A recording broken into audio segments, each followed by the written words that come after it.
I'm Logan Crawford, and right now on Spotlight, I'm delighted to introduce you to a very talented writer.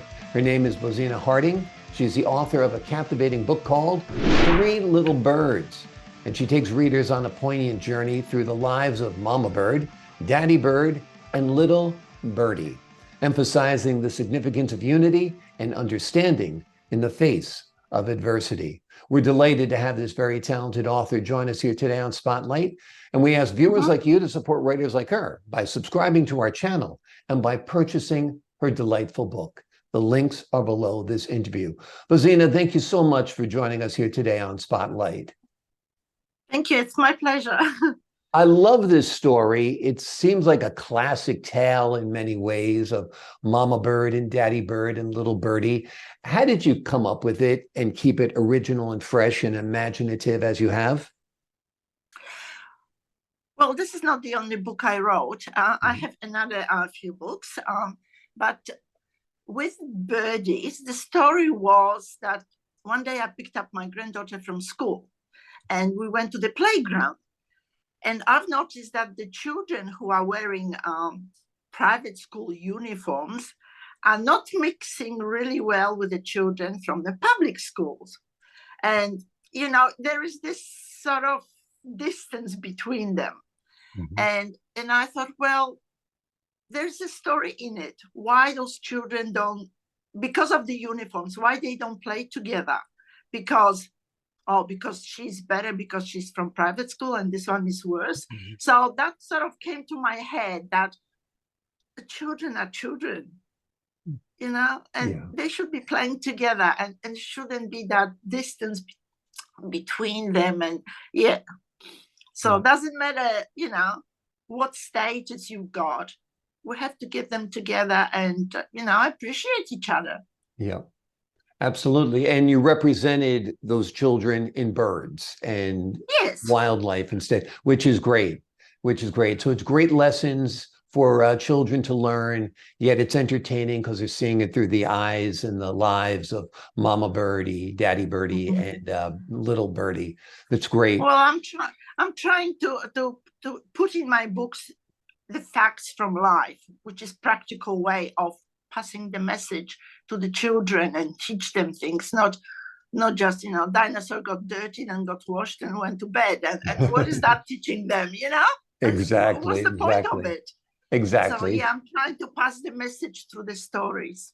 Absolutely. Have a lesson, have a moral, definitely great ideas. Tell me a little bit about your life as a writer. What else have you written? What was your first work? My first work was the Magic Socks. Magic Socks. I could use some of those. Well, I'm sure you've got something you really like.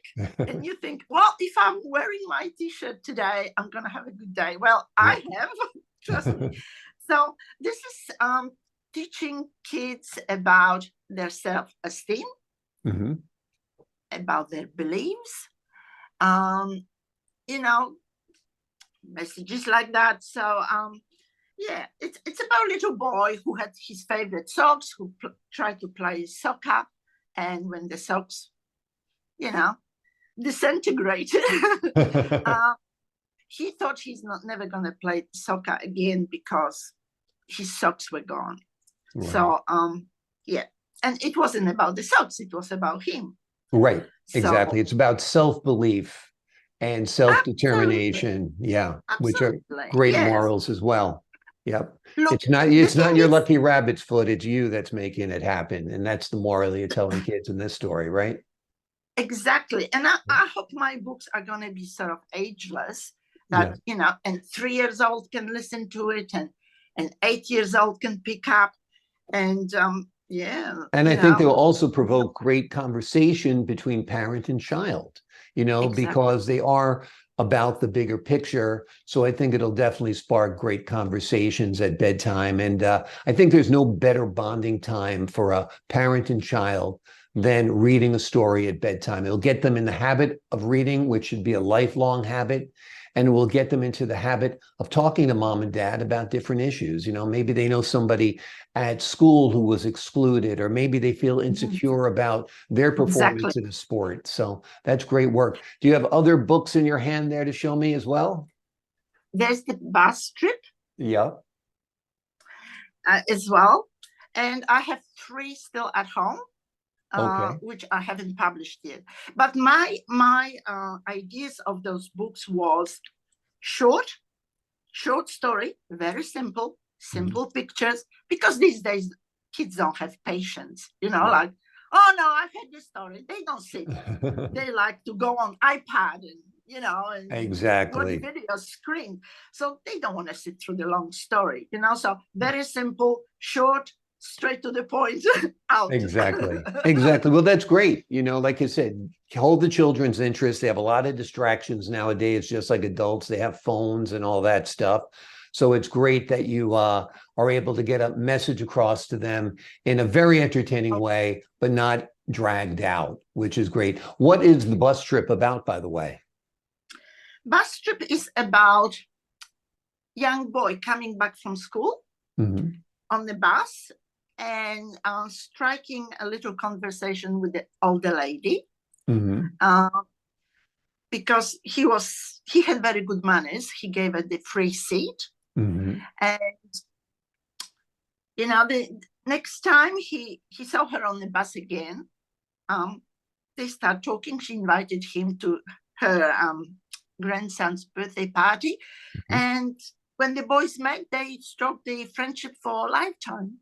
Wonderful. So you never know what's exactly in that box of chocolate.